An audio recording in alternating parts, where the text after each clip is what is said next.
નમસ્કાર દર્શક મિત્રો, સિટી ન્યૂઝમાં આપ સૌનું સ્વાગત છે। સમાચારોની શરૂઆત કરતા પહેલા એક નજર આજના મુખ્ય સમાચારો પર। દમણમાં 3 વર્ષ બાદ પણ હજુ સુધી નવું સ્ટેશન નહીં બનતા લોકો ભારે હાલાકી ભોગવી રહ્યા છે। વલસાડ જિલ્લા બાગાયત વિભાગ દ્વારા અસરગ્રસ્ત ગામોમાં સર્વે કરાયો। સેલવાસના પ્રજ્વલ ગોડસે અમેરિકાના ન્યુયોર્ક સિટીમાં ધ ન્યૂ સ્કૂલમાં મીડિયા સ્ટડીઝમાં માસ્ટર ડિગ્રી મેળવી।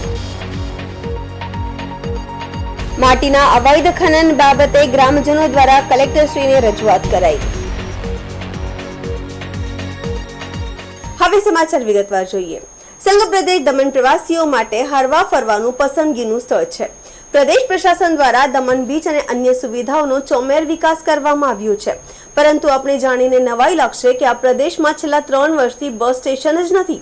નવું બસ સ્ટેન્ડ બનાવવા માટે જૂનું બસ સ્ટેન્ડ છેલ્લા 3 વર્ષથી તોડી પાડવામાં આવ્યું છે, પરંતુ 3 વર્ષ બાદ પણ હજુ સુધી નવું બસ સ્ટેશન નહીં બનતા લોકો ભારે હાલાકી ભોગવી રહ્યા છે। આવી કાળઝાળ ગરમીમાં પણ લોકોએ એમ પણ સુવિધા વિના બસની રાહ જોવા તડકામાં સેકાવવું પડી રહ્યું છે। રાજ્યના પડોશમાં આવેલ નાનકડો સંઘ પ્રદેશ દમણ જાણીતું પર્યટન સ્થળ છે, જેથી મોટી સંખ્યામાં લોકો અને પ્રવાસીઓ દમણ ફરવા માટે આવે છે। જો કે સંઘ પ્રદેશ દમણમાં કોઈ બસ સ્ટેન્ડ જ ન હોવાથી અહીં આવતા પ્રવાસીઓ ભારે મુશ્કેલીનો સામનો કરી રહ્યા છે। આવા આકરા તાપમાં બાળકો સાથે ફરવા આવેલા લોકોને તડકામાં ખુલ્લા ઊભા રહેવું પડે છે અને અહીં આજુબાજુના ગામમાંથી વિદ્યાર્થી કોલેજમાં અભ્યાસ કરવા માટે પણ આવતા હોય છે। ત્યારે આ સ્ટેશન પર કોઈ એન્ક્વાયરી માટે કોઈ સુવિધા ન હોવાથી પોતાની બસ વિશે માહિતી મેળવવા પ્રવાસીઓ ગોતા ખાઈ રહ્યા છે। ગરમીથી બચવા લોકો આજુબાજુની દુકાનોની બહાર ઓટલાઓ પર આશરો લઈ બસની રાહ જોવા મજબૂર બને છે। ટૂંક સમયમાં દમણમાં ચોમાસું બેસી જશે અને ભારે વરસાદની વચ્ચે દમણ બસ સ્ટેન્ડમાં આવતા લોકો ફરી એકવાર પરેશાનીનો સામનો કરશે। ખુલ્લા મેદાન સમા કહેવાતા બસ સ્ટેશનમાં બસની જગ્યાએ અન્ય ખાનગી વાહનોનો જમાવડો જોવા મળે છે। અહીં બસ તો આવે છે, પણ કોઈ પ્લેટફોર્મ કે શેડ પણ નથી। બસ સ્ટેશનની ઓફિસ પણ નથી કે પૂછપરછ માટે કોઈ સ્થળ પણ નથી। આથી ત્યારે દમણ નગરપાલિકાના પ્રમુખ અસ્પી દમનિયાએ પણ આ મામલે ચિંતા વ્યક્ત કરી હતી અને દમણના જૂના બસ સ્ટેન્ડની જગ્યાએ નવું આધુનિક બસ સ્ટેન્ડ વહેલી તકે બનાવવામાં આવે તેવી અપેક્ષા વ્યક્ત કરી હતી। ત્યાં સુધી અહીં તત્કાલિક હંગામી શેડ બનાવવામાં આવે જેથી પ્રવાસીઓને કોઈ મુશ્કેલી ન નડે।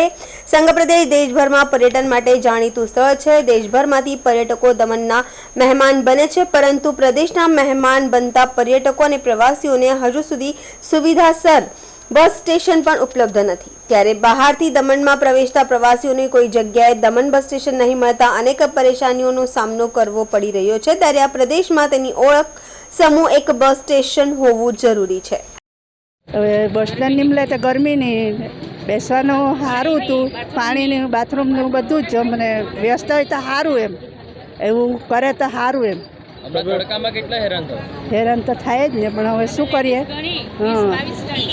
અમે તો કઈ વર્ષો થાય, આજે 20-25 વર્ષથી ફૂલ વેચવા આવીએ, પણ હવે કોઈને કહેવાય નહીં ને, અમારું કઈ લોકો આપી અહીંયા દમણ ઇલેક્ટ્રિકનો કોર્સ કરવા માટે મહાશિમાની સ્કૂલમાં આવું છું અને અહીંયા ડેપો ના હોવાથી અમને બહુ ઘણી તકલીફોનો સામનો કરવો પડે છે અને અહીંયા દુકાનો પર ઉતરવા પડે છે, તેથી દુકાનદારોને પણ તકલીફ થાય છે અને ગરમીનો પારો વધી રહેવાથી ગરમીનું પ્રમાણ ખૂબ જ વધી રહ્યું છે અને લોકો બીમાર પડી રહ્યા છે અને પાણીને અને કોઈ પણ અજાણ્યા કોઈ પણ સુવિધા નથી। અમે કલગામથી અહીંયા આવ્યા છીએ, ભણવા માટે આવ્યા છીએ।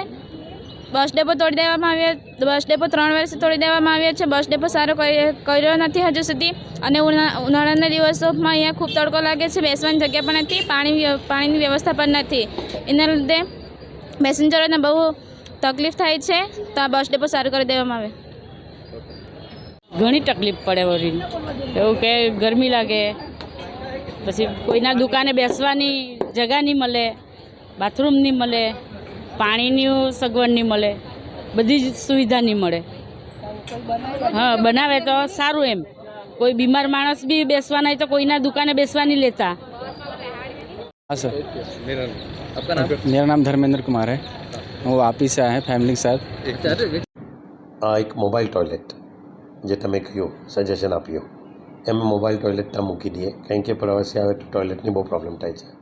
બીજું એક નાનું શું ટેમ્પરરી શેડ, તો ટ્રાન્સપોર્ટ નગર શું એ લેન્ડનું કરે, શું ડિપાર્ટમેન્ટ કરે, શું નિર્ણય લે છે એ મેં નહીં કહી શકું. પરંતુ જે આ સુવિધા છે જે એક શેડ નાખવાની, તે હું કલેક્ટરને રજૂઆત કરીને એ શેડ આપણે નખાવીએ અને ટોયલેટનો બંદોબસ્ત, એ 2 ચીજ તો આપણે તાત્કાલિક કરીએ. પાણીનું છે ને અમને તો થોડા જ ડિસ્ટન્સ પર એક રોટરી ક્લબે બહુ સારા સેવાનું કામ કર્યું હતું, ઇનોગ્રેટ કર્યું છે. થોડી દૂર પર જ, હાલાકી બસ સ્ટેન્ડથી 2-3 મિનિટનો રસ્તો છે, તો પીવાનું પાણી, ઠંડુ પાણી એની પ્રોવિઝન કરી છે. જિલ્લામાં વરસાદ અને બદલાયેલા વાતાવરણના કારણે ખેડૂતોને વ્યાપક નુકસાન થયું હતું. આથી ખેડૂતોએ સરકાર સમક્ષ નુકસાનીની વળતરની માંગણી કરી હતી. પરિણામે જિલ્લા બાગાયત વિભાગ દ્વારા ખેડૂતોને થયેલા નુકસાનીની સર્વે માટે 6 ટીમ બનાવી હતી અને જિલ્લાના ધરમપુર અને કપરાડા તાલુકાના અસરગ્રસ્ત ગામોમાં સર્વે કર્યો હતો. હવામાન વિભાગની આગાહી અનુસાર ગયા અઠવાડિયે રાજ્ય સહિત સમગ્ર વલસાડ જિલ્લામાં વરસાદ અને બદલાયેલા વાતાવરણના કારણે ખેડૂતોને વ્યાપક નુકસાન થયું હતું. ગઈ 14 તારીખથી સતત 3 દિવસ સુધી વલસાડ જિલ્લાના ધરમપુર અને કપરાડા તાલુકાના અંતરિયાળ ગામોમાં કરા અને વાવાઝોડા જેવા માહોલમાં તોફાની વરસાદ વરસ્યો હતો. આથી જિલ્લામાં કેરીના પાકને વ્યાપક નુકસાન થયું હતું. આથી ખેડૂતોએ સરકાર સમક્ષ નુકસાનીના વળતરની માંગણી કરી હતી. પરિણામે વલસાડ જિલ્લા બાગાયત વિભાગ દ્વારા જિલ્લામાં ખેડૂતોને થયેલા નુકસાનનો સર્વે માટે 6 ટીમો બનાવી હતી અને જિલ્લાના ધરમપુર અને કપરાડા તાલુકાના અસરગ્રસ્ત ગામોમાં સર્વે કર્યો હતો. સર્વે પૂર્ણ થઈ જતા બાગાયતી વિભાગના સર્વે અનુસાર જિલ્લામાં કુલ 18 ગામોના 99 ખેડૂતોને 10 લાખથી વધુનું નુકસાન થયું છે, જેમાં 7 ગામો ધરમપુર તાલુકાના અને કપરાડા તાલુકાના 11 ગામના 99 ખેડૂતોને નુકસાન થવાનો સર્વેમાં બહાર આવ્યું છે. આથી બાગાયત વિભાગે ખેડૂતોને થયેલા નુકસાનનો સર્વેનો રિપોર્ટ તૈયાર કરી જિલ્લા કલેક્ટરને સોંપ્યો છે અને હવે આ રિપોર્ટ અનુસાર અસરગ્રસ્ત ખેડૂતોને સહાય ચૂકવવા અંગેનો નિર્ણય લેવામાં આવશે, તેમ બાગાયત વિભાગ દ્વારા જણાવવામાં આવ્યું છે. વલસાડ જિલ્લામાં ગયા અઠવાડિયે છેલ્લા 3 દિવસ માટે બપોર પછી વરસાદ અને સાથે અમુક જગ્યાએ બરફના કરા સાથે વરસાદ પડેલો છે. એની સાથે વાવાઝોડું પણ આવેલું છે. તો આપણા વલસાડ જિલ્લાની જે ધરમપુર અને કપરાડાના અંતરિયાળ ગામો જે છે, જે આપણી ડુંગરાળ પ્રદેશમાં આવેલા છે, એમાં જે આપણો અત્યારે હાલમાં આંબાનો પાક ઊભો છે એમાં નુકસાન થયેલું હતું અને પ્રાથમિક સર્વે એમાં કરેલો હતો અને એને વિગતવાર સર્વે માટે ખેતી અને બાગાયતની 6 ટીમોને કામગીરી સોંપવામાં આવેલી હતી અને એમાં ધરમપુર તાલુકાના 7 ગામો અને કપરાડા તાલુકાના 5 ગામો જ્યાં નુકસાનીનો સર્વેની વિગત મળેલી છે. તે મુજબ કુલે લગભગ 45 હેક્ટર જેટલા વિસ્તારમાં નુકસાન થયેલ છે. એમાં 99 જેટલા ખેડૂતો અસરગ્રસ્ત છે અને સરકારશ્રીના જે 2022ના ઠરાવ પ્રમાણે એમને પ્રતિ હેક્ટર 22,500ની સહાય પ્રમાણે 10,16,000નું જેવું નુકસાનનો અંદાજ ઘરની ગણતરી કરી માન્ય જિલ્લા વિકાસ અધિકારી સાહેબશ્રી, માન્ય કલેક્ટર સાહેબશ્રીને એનો રિપોર્ટ કરી દેવામાં આવેલો છે અને એની આગળની કાર્યવાહી ચાલુ છે. સમાચારોમાં સમય છે નાનકડા વિરામનો. વિરામ બાદ આપ જોઈ શકશો. સેલ્વાસના પ્રજ્વલ ગોડસે અમેરિકાના ન્યુયોર્ક સિટીમાં ધ ન્યૂ સ્કૂલમાં મીડિયા સ્ટડીઝમાં માસ્ટર ડિગ્રી મેળવી. માટીના અવૈધ ખનન બાબતે ગ્રામજનો દ્વારા કલેક્ટરશ્રીને રજૂઆત કરાઈ.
બાદ આપનું સ્વાગત છે।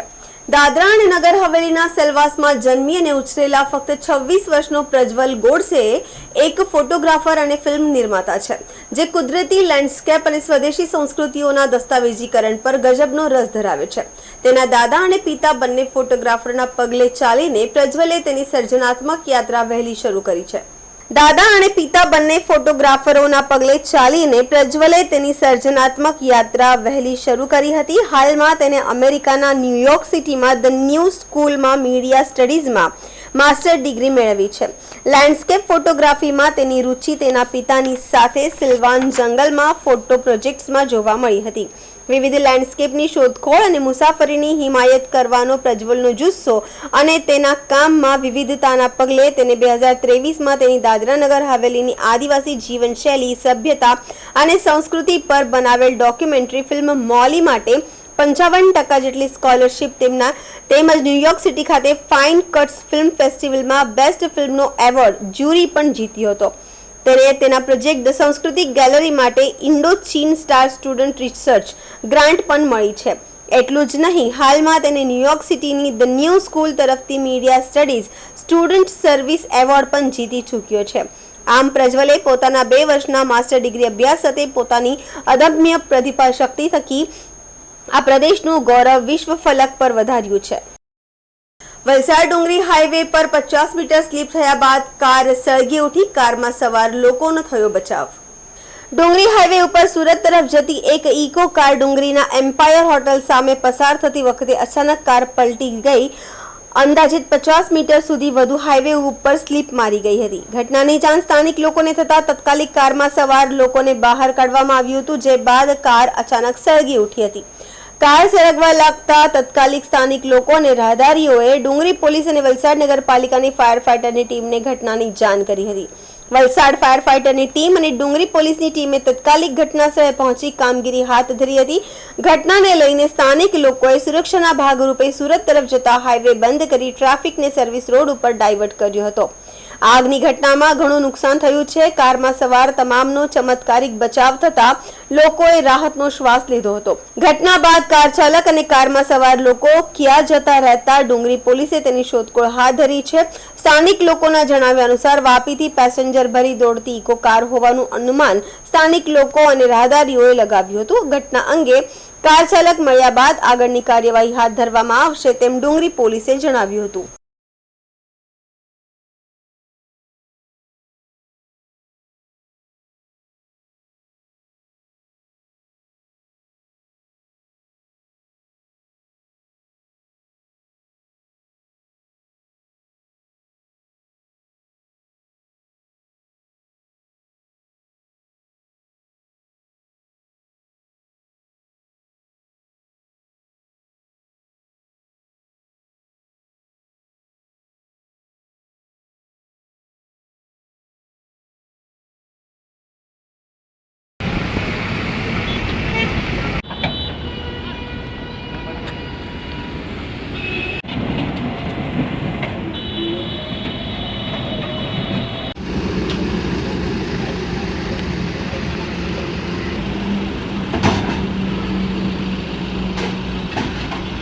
સમાચારોમાં ફરી સમય છે નાનકડા વિરામનો। વિરામ બાદ આપ જોઈ શકશો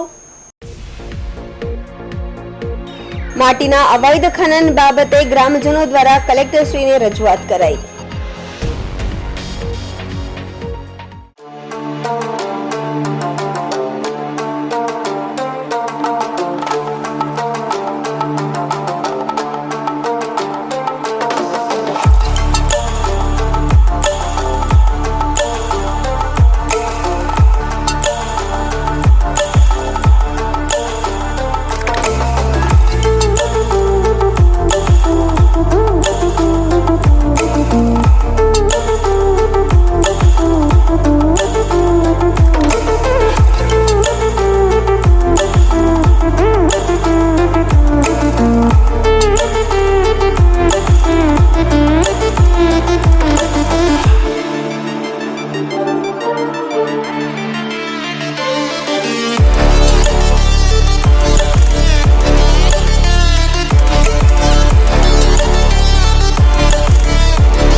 ફરી આપણું સ્વાગત છે।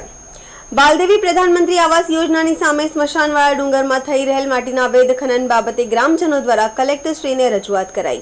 બાલદેવી પ્રધાનમંત્રી આવાસ યોજનાની સામે મોટો પહાડ ડુંગર આવેલ છે, જે ડુંગર ઉપર બાલદેવી ગામના લોકોનું વર્ષો જૂનું સ્મશાન આવેલ હોય, જે ડુંગર પરથી ઇટાચી દ્વારા ખનન કરીને માટી ભરેલ 4 ગાડીઓ લઈ ગયેલ અને 22 તારીખના રોજ આખી રાત આશરે 30 થી પણ વધારે ગાડીઓ માટી ભરીને લઈ ગયેલ છે।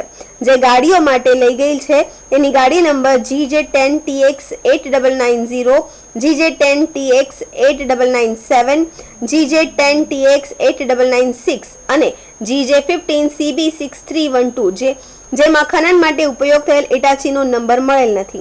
જાણવા મળેલ માહિતી મુજબ પ્લોટની ખાનગી જમીનમાંથી ઇટાચી દ્વારા માટીનું અવૈધ ખનન થઈ રહેલ છે, પરંતુ આ માટીના ખનન માટેની પરવાનગી આપવામાં આવેલ છે કે કેમ, અને જો પરવાનગી નહીં આપવામાં આવેલ હોય તો સાહેબ હાલ થઈ રહેલા માટીના અવૈધ ખનનને તાત્કાલિક ધોરણે બંધ કરાવવો એવી ગામ લોકો દ્વારા અરજી કરવામાં આવી છે।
ये है, हम अभी मेरा अभी 50+ हो गया है। हम बचपन से देखते आ रहे हैं कि हम लोग पहले से देखते आ रहे हैं, आज तक किसी का कब्जा ही नहीं था, और अभी कैसे करके नाम पे हो गया, उनके नाम पे हुआ कैसे करके वो पता नहीं हमको तो अभी। लेकिन उन लोग बोलता है कि हमारा नाम पे ज़मीन है। हाँ, वो उनसे मिले हैं तो वो बोलता है हमारा नाम पे ज़मीन है, मेरा चाचा के नाम पे ज़मीन है, ऐसा करके। तो हम लोगों ने बोला है कि तुम्हारा नाम पे हो तो हमको पूरा हवा दीजिए। अगर कोई अपना रॉयल्टी वगैरह कुछ लिया होगा तो भी उसका भी पूरा हवा दीजिए। तो रॉयल्टी वगैरह कुछ दिया नहीं है, कलेक्टर सर ने लेटर दिया ऐसा करके वो बोल रहे हैं। अभी वो हमको मालूम नहीं, लेकिन गांव वाले, हम मेरा घर वाली काउंसलर है, हमारे घर पे आते हैं, उन लोग फ़ोन करते हैं, बार बार फ़ोन करते रहते हैं कि भाई आओ, ये क्यों हो रहा है, ये क्यों हो रहा है। क्योंकि हम लोग, मैं तो बचपन से ही देखते आ रहा हूँ कि कोई किसी का कब्जा नहीं था, कुछ नहीं था, अभी भी किसी का कब्जा नहीं है, कोई घर वगैरह ऐसा कुछ है ही नहीं। और अभी आके खोदने चालू कर दिया उन लोगों ने। अभी कम से कम 2-3 बार ऐसा, ये चौथी बार हो रहा है। पहले बंद करवाया था और जीसीपी वगैरह रॉयल्टी ने इस करके गाड़ी भी पकड़ के रख दिया था उन लोगों ने। अभी उसमें क्या हुआ था वो तो हमने डिटेल में नहीं लिया, लेकिन हमारा ये है कि बंद हो जाएगा तो वही बढ़िया रहेगा सर। नहीं, मैटर 2-3 दिन से हो रहा है। वो बालदेवी जो शमशान है तो वो माटी खनन, वो माटी भर के ले जा रहे हैं। 21 तारीख को 4 गाड़ी लेके गए, कल पूरी नाइट लेके गए। हमने माननीय कलेक्टर साहब के नॉलेज में भी ये डाला है, आज उनको लेटर भी दिया है। हमारे माननीय MP मैडम कलाबेन डेलकर को भी ये मैसेज मिला है। कल पूरे गांव वाले कलाबेन डेलकर के पास भी आए थे। हमने रूबरू मुलाकात अभी मामलेदार साहब से भी क्या हुआ है कि सही में रॉयल्टी यहाँ बंद है तो ये लोग माटी खोद के कहाँ ले जा रहे हैं। तो माटी बंद होना चाहिए, हमारा दूसरा कोई इश्यू नहीं, क्योंकि हम लोग भी चुने हुए लोग हैं। तो पूरे बालदेवी रथोला गाँव का वहाँ शमशान है, बहुत पुराना शमशान है। तो वो गांव वाले हम लोगों को टॉर्चर करते हैं कि यहाँ से माटी ले जाएगा तो शमशान कहाँ जाएगा। ऐसा जानने में आया है कि वो खानगी जगह है, तो खानगी जगह है तो उसकी तपास करें। आज तक उसने कब्जा भी नहीं लिया है, कुछ नहीं। और साथ में ऐसा भी जानने में आया है कि 2 जगह पे प्लॉट मिला है। अगर परमिशन दिया होगा तो हम लोग कुछ करेंगे नहीं, कोई रोकेगा भी नहीं। और परमिशन है तो दिन में ले जाएगा, वो आधी रात में आता है, 10-10:30 बजे गाड़ी भरता है। तो वो सब लोगों में चर्चा है, वही हम रिक्वेस्ट कर रहे हैं। बाकी हम लोग प्रशासन का भी कोई ये वाक्य ऐसा नहीं कर रहे। अभी हम लोग मामलेदार से रूबरू मिले, मामलेदार को यही बोला कि सर अगर परमिशन नहीं दिया होगा तो आप थोड़ा बंद कराओ। उन्होंने आश्वासन दिया है कि मैं इमीडिएट एक्शन लेता हूँ और देख लेता हूँ। વાપી નજીક ગઈ મોડી રાત્રે રેલવે ટ્રેક પર એક શ્વાસ સંભળાવી દે તેવી ઘટના બની હતી। બલીઠા ફાટક નજીક પૂર ઝડપે પસાર થઈ રહેલા એક કાર ચાલકે સ્ટીયરિંગ પરથી કાબુ ગુમાવતા કાર રેલવેના ટ્રેક પર આવી ગઈ હતી. બલીઠા ફાટક નજીક પૂર ઝડપે પસાર થઈ રહેલા એક કાર ચાલકે સ્ટીયરિંગ પરથી કાબુ ગુમાવતા કાર રેલવેના ટ્રેક પર આવી ગઈ હતી અને આખી કાર રેલવેના પાટા પર ચડી ગઈ હતી. અડધી રાત્રે બનેલી આ ઘટનાના કારણે રેલવે વિભાગ દોડતું થઈ ગયું હતું અને ટ્રેક પર ચડી ગયેલી કારને હટાવવા યુદ્ધના ધોરણે પ્રયાસ હાથ ધર્યો હતો. જો કે વખતે જ સામેથી ટ્રેન આવી રહી હતી. આમથી મુસાફરોના જીવ અદ્ધર થઈ ગયા હતા. જો કે ટ્રેનને કારથી થોડે દૂર થોભાવી દીધી હતી. આખરે ભારે જહેમત બાદ રેલવેના પાટા પર ચડી ગયેલી કારને હટાવી અને રેલવે વ્યવહાર યથાવત કરાવ્યો હતો. ઘટનામાં કોઈ ઈજા કે જાનહાનિ થઈ ન હતી.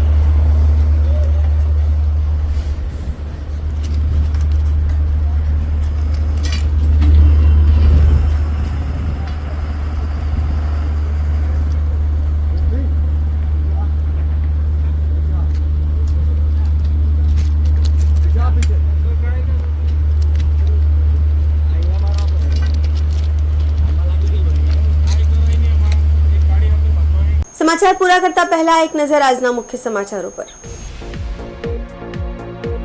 દમણમાં 3 વર્ષ બાદ પણ હજુ સુધી નવું સ્ટેશન નહીં બનતા લોકો ભારે હાલાકી ભોગવી રહ્યા છે. વલસાડ જિલ્લા બાગાયત વિભાગ દ્વારા અસરગ્રસ્ત ગામોમાં સર્વે કરાયો. સેલ્વાસના પ્રજ્વલ ગોડસે અમેરિકાના ન્યુયોર્ક સિટીમાં ધ ન્યૂ સ્કૂલમાં મીડિયા સ્ટડીઝમાં માસ્ટર ડિગ્રી મેળવી. માટીના અવૈધ ખનન બાબતે ગ્રામજનો દ્વારા કલેક્ટરશ્રીને રજૂઆત કરાઈ. તો આ હતા અત્યાર સુધીના સમાચાર. જોતા રહો સિટી ન્યૂઝ. નમસ્કાર.